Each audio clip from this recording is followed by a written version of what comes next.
PSG achève ses matchs de poule de Ligue des Champions sur un échec sans Ibrahimovic ni Thiago Silva. Paris a perdu 2-1 sur le terrain de Benfica.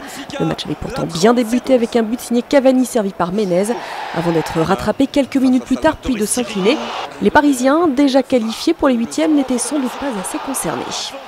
On était un peu trop tranquille et on ne peut pas se le permettre si on veut gagner des matchs. Heureusement aujourd'hui ça ne comptait pas, mais je pense que si ça devait compter aujourd'hui le match, ça devait être un match forcément différent.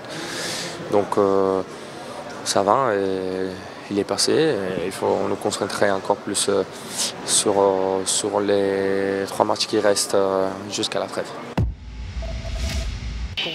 Autre résultat, la défaite du champion en titre, défaite du Bayern 3-2 face à Manchester City. Fin de série de 10 victoires pour les partenaires de Ribéry. Quant au match Galatasaray-Juventus, il a été interrompu à cause de grosses chutes de neige sur Istanbul. Il sera joué cet après-midi.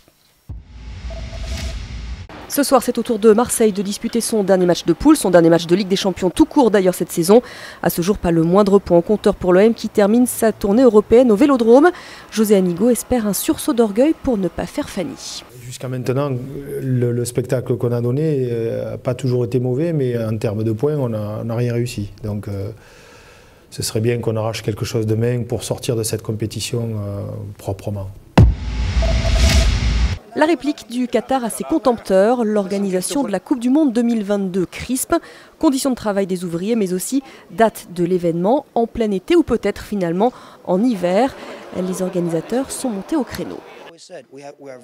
Je peux vous dire que nous sommes très confiants sur l'intégrité de notre candidature. Je l'ai toujours dit, c'est toujours la même histoire. Cela n'empêche pas des gens de continuer de nous critiquer sans même tenir compte de nos réponses.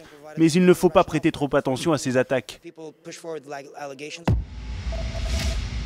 L'événement, hier, c'était dans les locaux d'RMC Sport. Mike Tyson s'est invité dans nos studios, invité du Moscato Show. L'ancien boxeur, icône du sport mondial, est venu parler de son autobiographie, La vérité et rien d'autre. Il a également évoqué sa nouvelle vie consacrée à la comédie. Personne ne peut s'aimer complètement. Il y a toujours des aspects de soi que l'on déteste. Personnellement, vivre la vie comme ça, passivement, ce n'est pas ce qui m'intéresse. Je pense que mon côté amuseur, c'est ce que je fais de mieux actuellement. Et cette partie-là, je l'aime. Je la développe. C'est ce que j'aime le plus.